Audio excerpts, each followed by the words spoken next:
এটা হলো কিভাবে আপনার? কি বললেন? জিনের আসর? ভাগ্যের কি নির্মম পরিহাস। আপনারা ফুল ভিডিওটা দেখেন তাহলেই বুঝতে পারবেন। হাঁটাতে দেখি, মানে এইভাবেই হাঁটে? আপনি এইভাবেই হাঁটেন, মানে জন্ম থেকে এইভাবে হাঁটেন? মানে মাদ্রাসায় যেদিন পাগড়ি পেয়েছেন তারপরে থেকে আপনি এইভাবে হাঁটেন, তার আগে ওইভাবে ভালো করে হাঁটছিলেন? মানে আপনি কি মানে সামন দিকে হাঁটতে পারেন না? আর চেষ্টা করেন, দেখেন পা দুইটা দেখাই, তারপরে বলেন আমাকে। মানে আপনি সামন দিকে হাঁটার চেষ্টা করেন, দেখি এদিকে আসেন, দেখি সামনে আসেন দেখি। আরে ভাই সামন দিয়ে কীভাবে যাবো? মানে উনি সামনে আগবার চাইলেও আগবাইতে পারবে না। সামনে আগাইতে পারবে না, এভাবেই আপনাকে হাঁটতে হবে।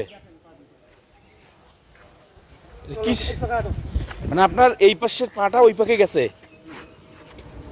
দেখাচ্ছি ভাইয়া, দেখেন। এরকম হলো কিভাবে?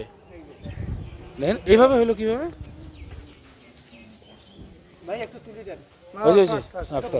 না না, আপনি খারাপ দিতে পারবেন আর কি।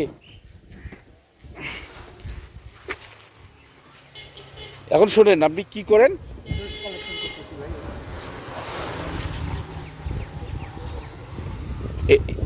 আপনি এই পরিস্থিতি আপনার কতদিন থেকে, যেদিন আপনি মাদ্রাসার পাগড়ি নিয়েছেন সেদিন থেকে? আপনি কি হাফেজ?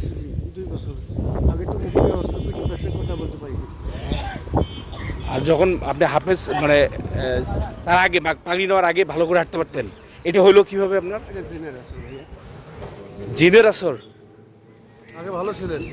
আগে ভালো ছিলেন? এই পাশে তো কিছু দেখা যায় না, এই পাশে দেখতে। এই করুণ পরিস্থিতি আপনার, এখনো জিনের আসর আপনার সাথে আছে? হ্যাঁ, নামাজ পড়ি দাঁড়ে, ও বুঝতেও পারেন না? ধরিস হয়ে দেয়। বিয়ে শাদী করেন নাই? আপনি হাঁটেন আগে, আমি আপনাকে দেখি। ভাগ্যের কি নির্মম পরিহাস।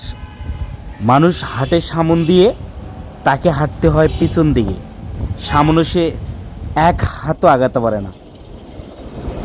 আসলে আমি যেটা দেখলাম, তার যে বাম পাটা আছে সেটা সামন দিকে ডান দিকে চলে আসছে, আর ডান পাটা পিছন দিকে বামের দিকে চলে আসছে, যার কারণে কিন্তু সে সামন দিকে একটুকু আগাতে পারছে না।